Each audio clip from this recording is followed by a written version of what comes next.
أن رسول الله صلى الله عليه وسلم خط خطا مستويا ثم قال: هذا سبيل الرشد وصراط الله فاتبعوه.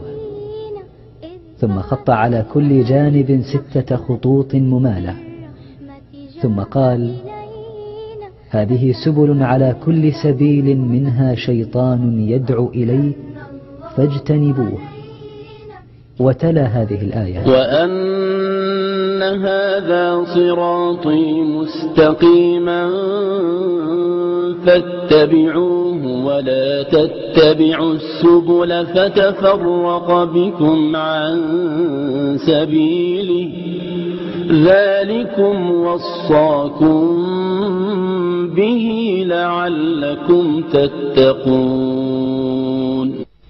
Il ne fait absolument aucun doute que c'est dans l'attachement au Coran et à la Sunna selon la compréhension de nos pieux ancêtres que réside le salut. L'innovation et l'égarement ne mènent qu'à la perdition.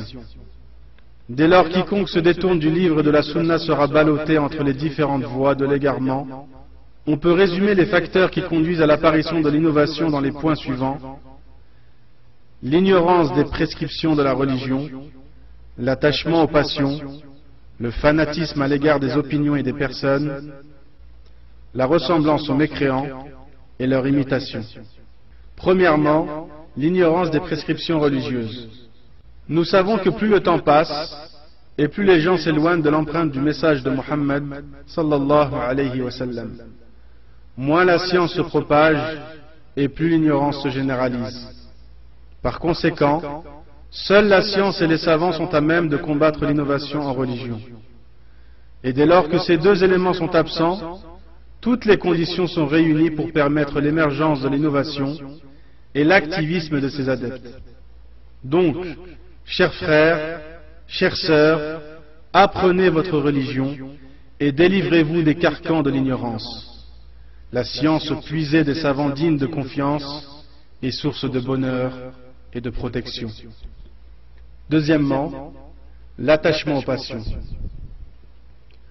En effet, quiconque se détourne du Coran et de la Sunna en vient nécessairement à suivre la voie de ses passions, car l'assouvissement des passions est plus facile pour la personne que l'apprentissage raisonné de la religion et de ce qui peut être utile. Troisièmement, le fanatisme à l'égard des opinions et des personnes.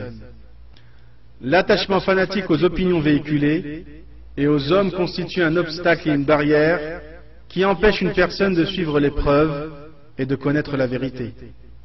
Or, ceci s'applique en tout point à certains adeptes d'écoles de jurisprudence, du soufisme, de l'adoration des tombes, d'écoles de pensée, etc.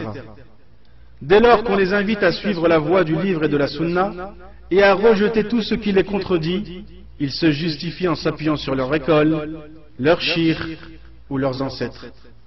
Chers frères, chères sœurs, le fanatisme mène au sectarisme et à l'égarement.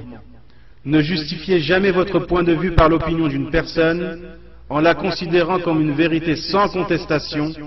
Cherchez la vérité où qu'elle soit et demandez à Allah le raffermissement. Quatrièmement, ressembler aux mécréants et les imiter. C'est l'une des plus importantes voies conduisant à l'innovation. Et c'est exactement ce qui se passe aujourd'hui. Citons ici, entre autres, les fêtes de commémoration de certains anniversaires, l'assignation de jours ou de semaines pour des actions spécifiques, la célébration de certaines occasions religieuses et de cérémonies de souvenirs, l'édification de statues et autres mémoriaux, sans oublier toutes les pratiques innovées liées aux offices funéraires, ainsi que l'édification de constructions sur les tombes. Allah dit: ومن يشاقق الرسول من بعد ما تبين له الهدى ويتبع غير سبيل المؤمنين نوله ما تولى ونصله جهنم وساءت مصيرا إن الله لا يغفر أن يشرك به ويغفر ما دون ذلك لمن يشاء ومن يشرك بالله فقد ضل ضلالا بعيدا إن يدعون من دونه إلا إناثا وإن يدعون إلا شيطانا مريدا لعنه الله وقال لأتخذن من عبادك نصيبا مفروضا ولأضلنهم ولأمنينهم ولآمرنهم فليبتكن آذان الأنعام ولآمرنهم فليغيرن خلق الله ومن يتخذ الشيطان وليا من دون الله فقد خسر خسرانا مبينا يعدهم ويمنيهم وما يعدهم الشيطان إلا غرورا أولئك مأواهم جهنم ولا يجدون عنها محيصا والذين آمنوا وعملوا الصالحات سندخلهم جنات تجري